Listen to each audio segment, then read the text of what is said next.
So today I'm working on my 2021 Coachman Freedom Express Ultralite 238 BHS.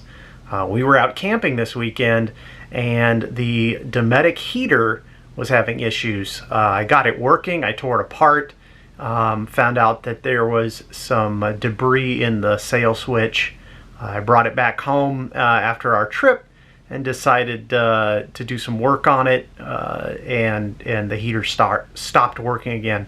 So I thought I'd make a quick video just showing how you get to the heater on this particular model, because it's not easy.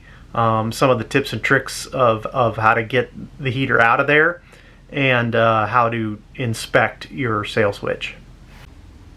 So on the 2021 Coachman Express 238 BHS, the heater access panel is located below the stove.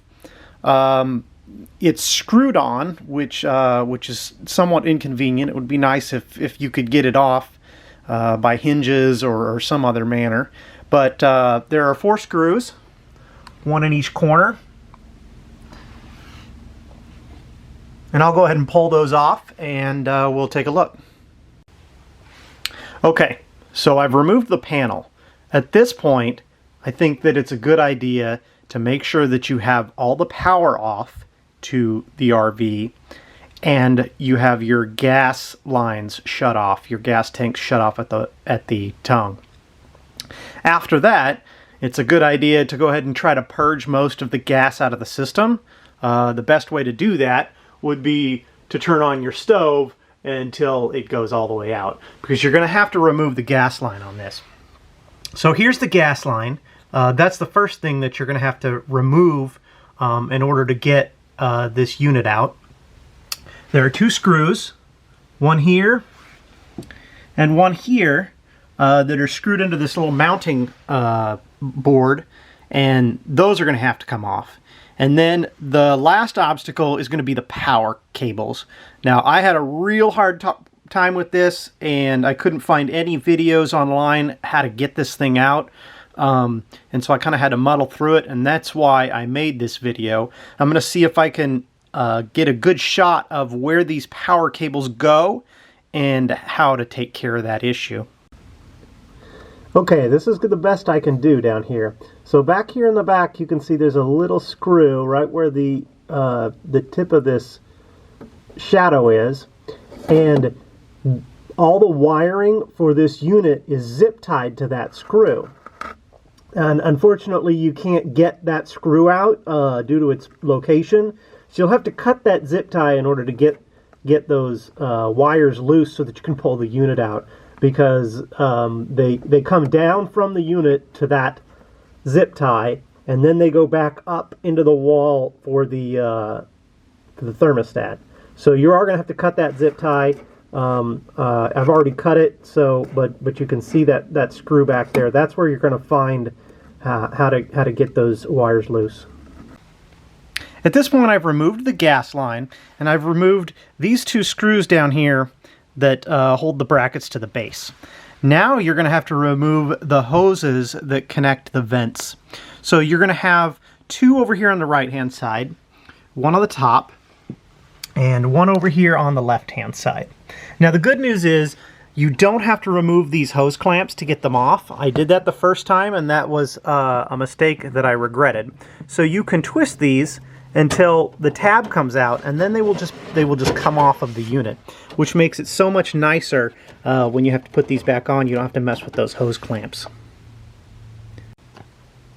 Alright, I'll show you how to take these hoses off without having to remove the hose clamp. I've done it in this occasion so that I can show you how this is done.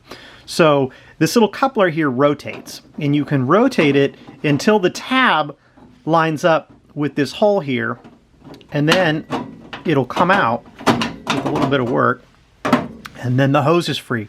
That way you don't have to remove the hose clamps and then try to get them back in there, because this space is really, really tight, especially with the heating unit in there. Alright, at this point, just to make sure we're being extra safe here, we're going to shut the unit to the off position. Okay, so here's a quick explanation of what we're looking at here. This is the back end of the unit. This is the exhaust port that all of your exhaust goes out the RV from. This is your circuit board.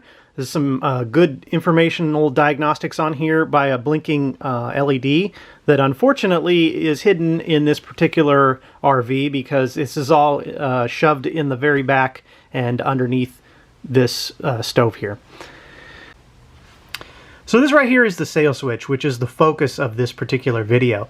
I actually had to clean this out while we were camping, and when we came back it stopped working again. I suspect that it's dirty again. So what happens is that the blower, when it turns on, it activates this switch, which allows the next stage of the ignition system to work. So if you're hearing things like the blower turns on, but you're not hearing any clicking like the unit is trying to ignite, then you probably have a sail switch issue. And I'll show you, there is 2 screws here, there's 1 screw here, and 1 screw here, and we'll take those off and take a look at this sail switch. Okay, I have my leads hooked up to this sail switch and the multimeter set up to continuity testing. So when I trip this switch here, it should go from an open to a close. And it does, so the switch is working. It may have just been dirty, so I'm going to reassemble this, put this all back together, and see if we get some heat.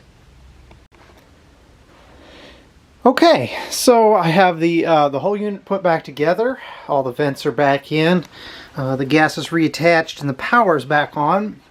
What we're going to do is we are going to turn on some of these gas burners, and the reason we're going to do this is so that we can purge some of the air out of the line. So if there's air in the line, that will also keep your heater from turning on. So we're just going to run the gas for just a minute here, just a few seconds, just to make sure all the gas is all the air is purged out of the line. All right, now let's test the heater out.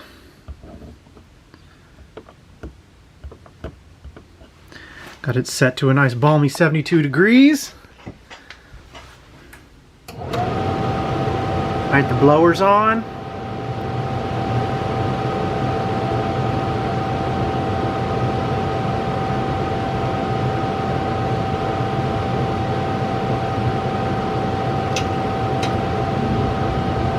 And I heard the click. It sounds like the heat is going. So that's the end of this video.